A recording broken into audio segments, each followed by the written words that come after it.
E aí, tudo bem com você? Eu sou Miguel Alves. Nesse vídeo, vamos tratar um pouco, deste assunto. O porquê que o protestantismo se torna inviável, né? Uma coisa inviável que não faz nenhum sentido, nem bíblico, nem histórico, de forma alguma.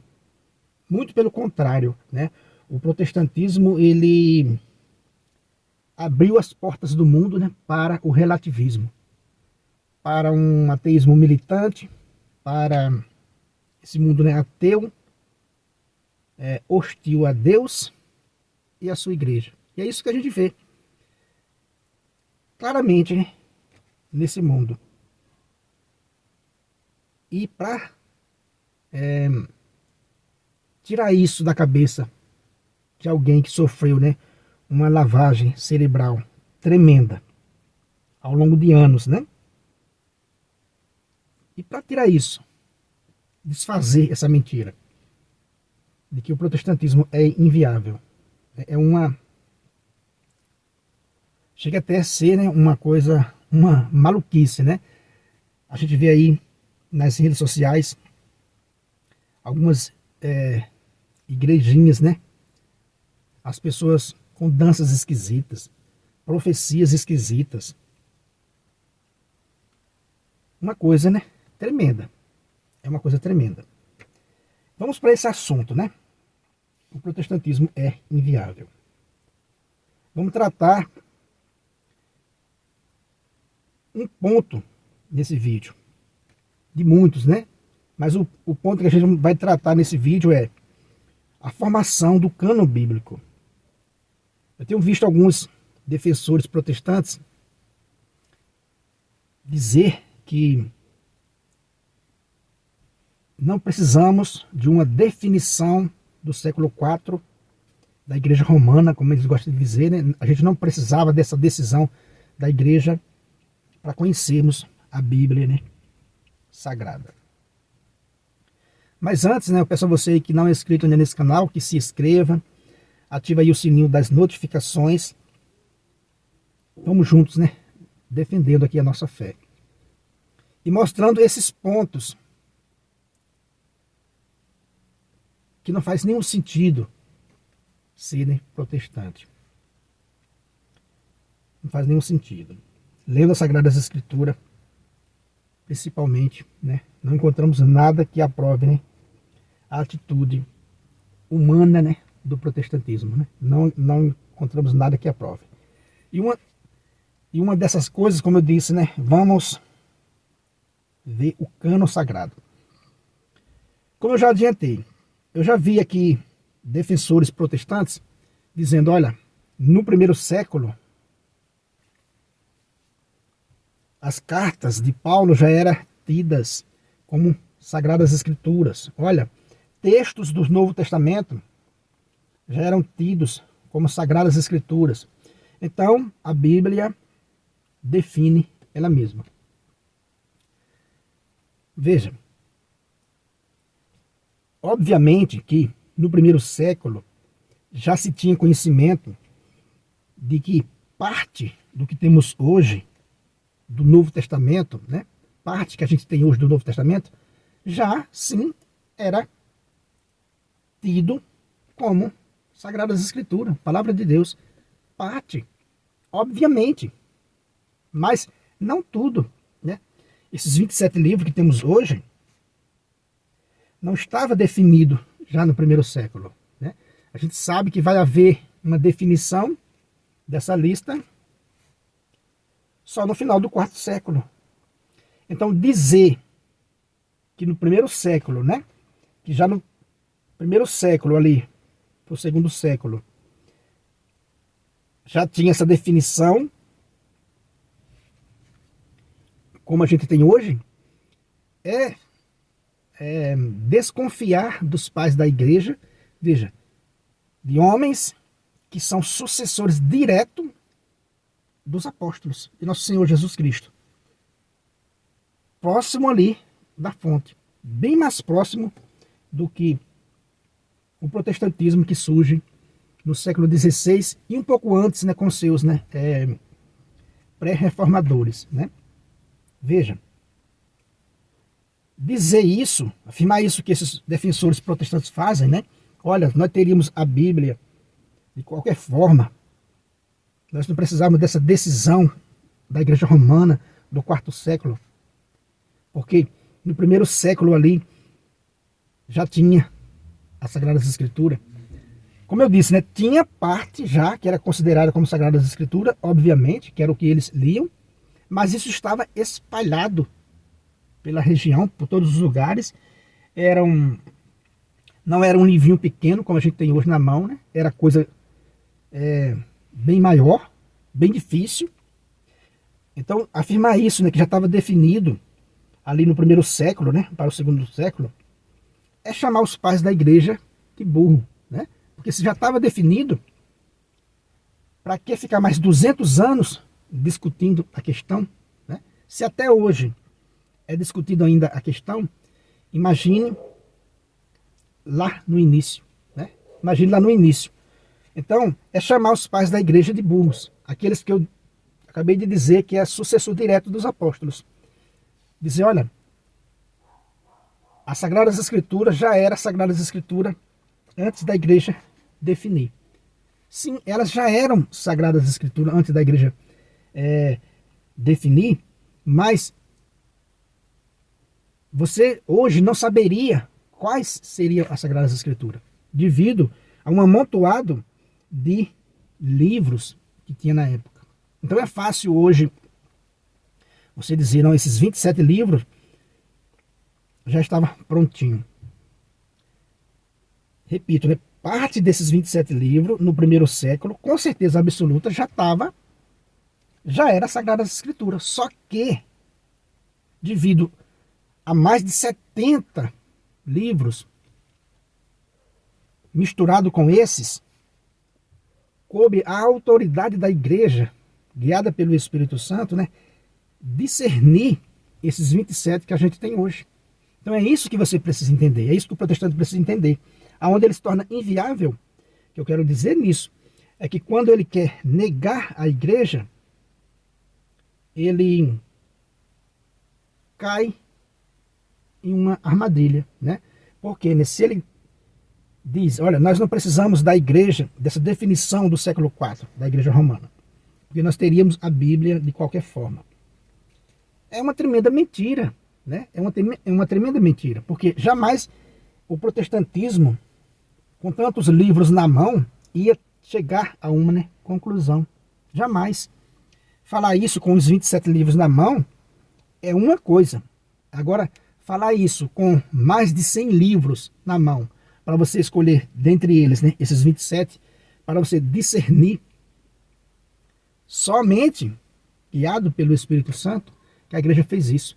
Agora, imagine o protestantismo com esses mais de 100 livros que havia, tanto do Antigo Testamento quanto do Novo, para o protestantismo discernir qual seria, né, o livro sagrado.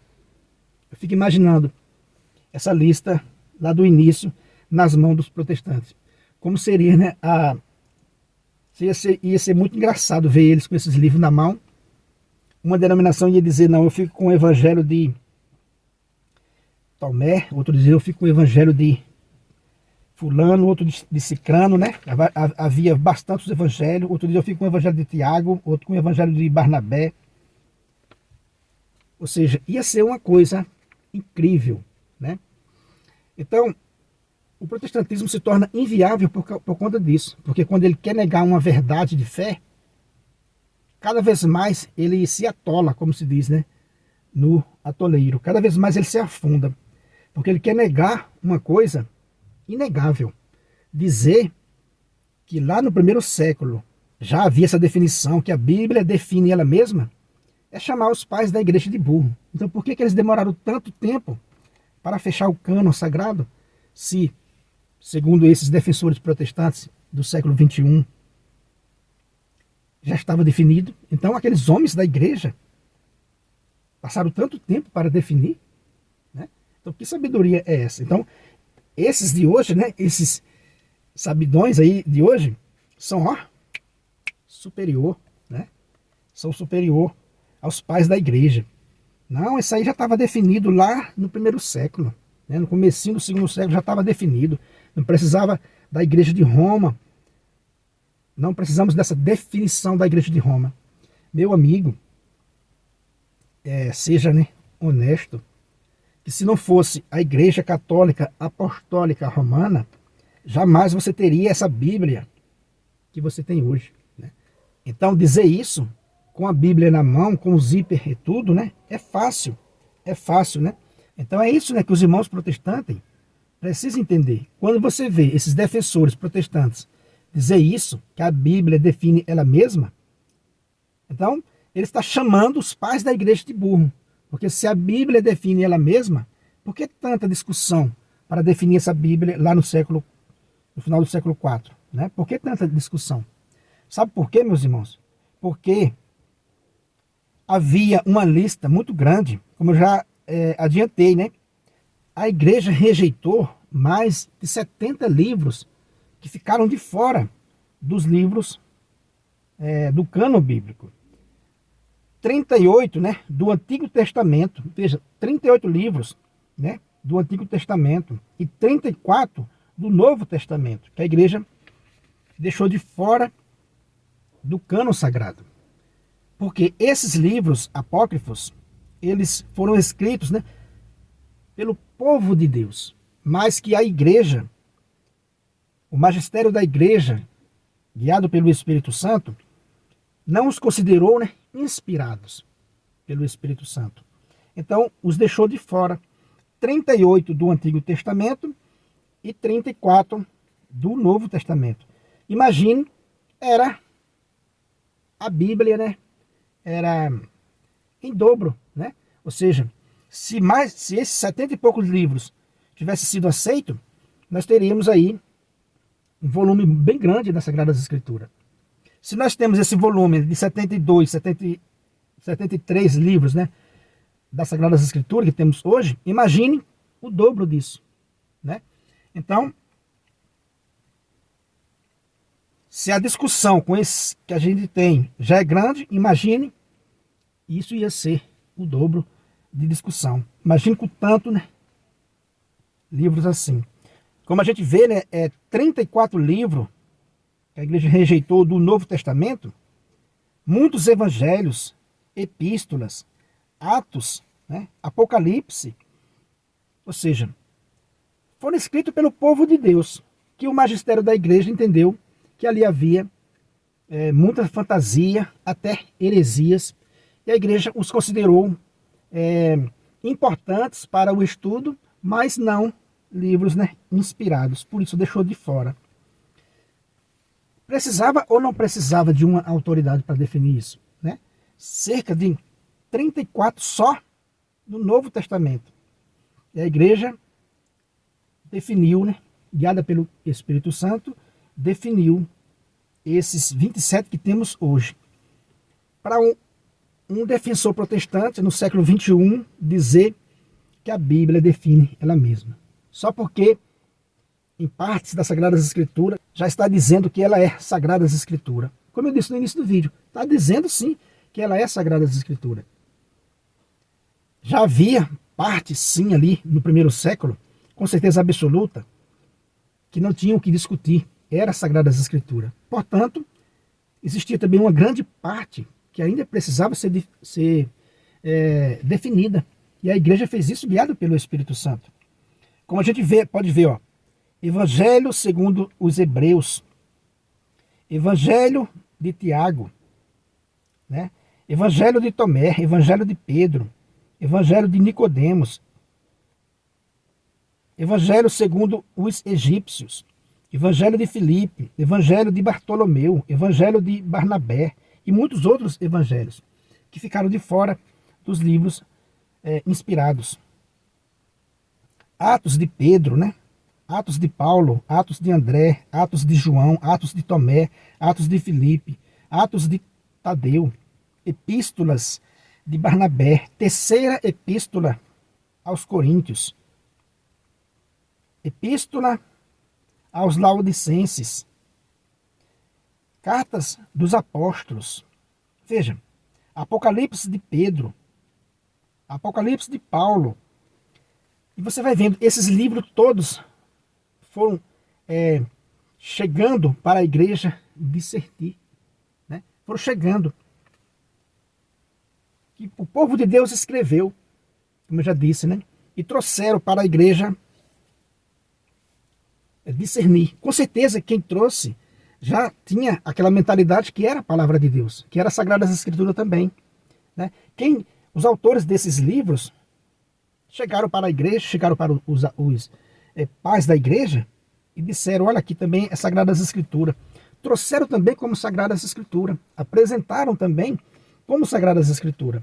E daí, como que fica agora a mentalidade protestante? Se nos textos de Paulo, Pedro, né? Por exemplo, no texto de Pedro, Pedro reconhece as cartas de Paulo como Sagradas Escrituras.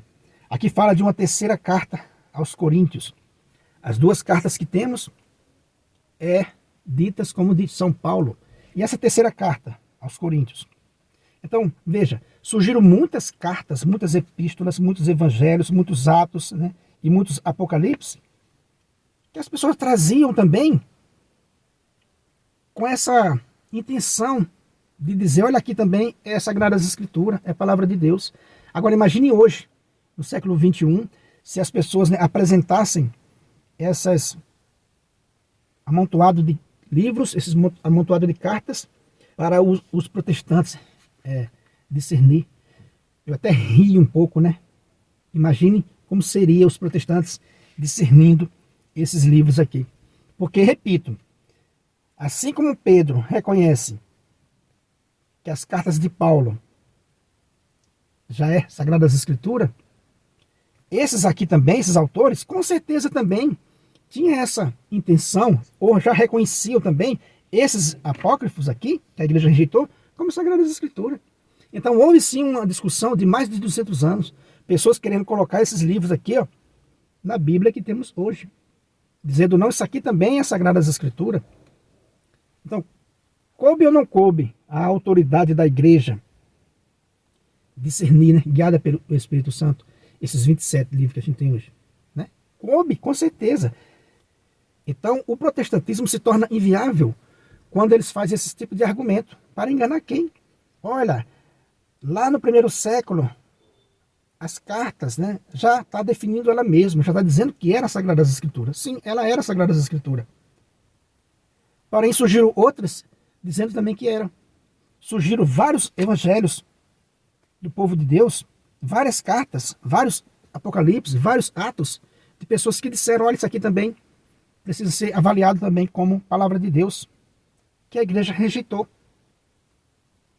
Onde fica a tese protestante agora, né? Então se torna inviável, porque precisou sim da autoridade da igreja, guiada pelo Espírito Santo, discernir a Bíblia que temos hoje.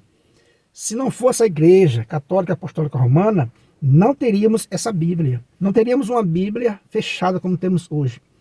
Agora, se nós temos uma Bíblia fechada como temos hoje, os 72 livros, e causa tanta interpretações diferentes, imagine com esses mais 70 e poucos livros. Veja, aqui eu nem citei livros do Antigo Testamento que a igreja rejeitou. São 38 livros também do Antigo Testamento e 34 do Novo Testamento. A igreja entende que esses livros apócrifos são importantes para o estudo, mas ficaram de fora do cânon sagrado por entender que havia fantasias e até heresias.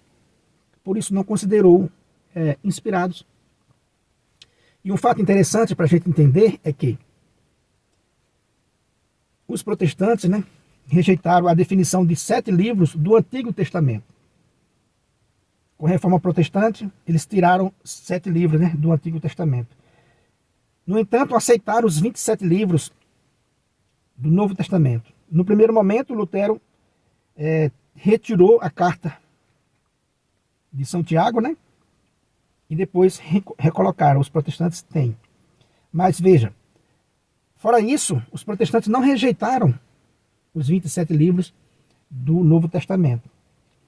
E, no entanto, né, não introduziram nenhum desses livros que a igreja rejeitou. Por que será? Então, quando você vê um defensor protestante dizendo que não precisava da autoridade da igreja para definir o cânon bíblico, por que que em 500 anos os protestantes, nenhum deles introduziram livros que foi rejeitado pela igreja católica na sua Bíblia? Por que que eles não introduziram nenhum desses livros? Porque isso falta, meu irmão, autoridade. E isso quer dizer o quê? Que eles respeitam a autoridade da igreja. Querendo ou não, é isso que eles respeitam, né? Eles respeitam essa autoridade da igreja com relação aos 27 livros.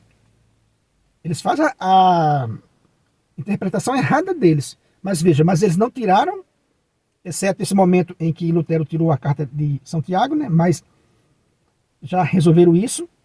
Eles não tiraram nenhum dos 27 livros e também não reintroduziram nenhum desses livros que a igreja rejeitou. Veja, não reintroduziram nenhum desses livros que a gente citou aqui, que a igreja rejeitou no Novo Testamento. Eles não introduziram nas suas Sagradas Escrituras. Então, né, como dizer que não precisava da autoridade da igreja? Porque esses defensores que defendem essa tese protestante não introduziram nenhum desses livros na sua Bíblia, desses livros, né, que a igreja rejeitou, tanto do Antigo Testamento quanto do Novo. Por que eles não fizeram isso? Já que alguns deles dizem que não precisavam da autoridade da igreja. Chega a dizer que lá no primeiro século já tinha essa definição. Então, veja como o protestantismo é inviável, né? Por tudo isso, porque eles fazem essa confusão. Ele diz, olha, a Bíblia define ela mesma. Quando você vai olhar, não é isso. A Bíblia, né, lá no final do primeiro século, não estava definida. Havia livros sagrados, considerados sagradas Escrituras, sim, mas a Bíblia, como temos hoje, devemos à Santa Igreja Católica Apostólica Romana, você querendo ou não. Não adianta chorar nos comentários. Você querendo ou não, é essa, né, a definição. E pensa aí, né? Por que não introduziram nenhum dos livros que a igreja rejeitou? Fica aí, né, essa pergunta para os defensores protestantes. Por que vocês protestantes, né, não reintroduziram nenhum desses livros que a igreja rejeitou? Um fato interessante para a gente pensar. Por que não introduziram nenhum desses livros, né? E aceitaram a definição dos 27 livros? E fica questionando a igreja. Se torna inviável em todos os sentidos. O protestantismo se torna completamente inviável. Porque quando ele parte para um assunto, ele cai em outro, né? Não tem como escapar. O protestantismo se torna inviável. Beleza, meus irmãos? Então é isso aí que eu quis mostrar para vocês nesse vídeo. Mostrando aqui para vocês de uma forma respeitosa, né? Não adianta vir chorar nos comentários, querer fazer algum tipo de ataque, né, pessoal. É só analisar que realmente se torna inviável o protestantismo. Se torna inviável. Nós precisamos da definição da igreja. Você que diz isso, mas você precisa sim. Tanto é que você só tem esses 27 livros por conta dessa igreja.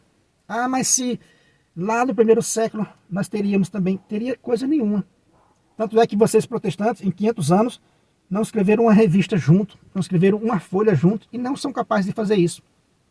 Porque vocês têm uma nostalgia de unidade, né? Vocês têm uma nostalgia de unidade. Tudo aquilo que é unidade, vocês fogem, porque tem essa semente, né? essa semente da divisão. É isso, infelizmente. Se você não é inscrito nesse canal ainda, né, eu peço a você mais uma vez que se inscreva, ative o sininho das notificações. Muito obrigado e fique com Deus.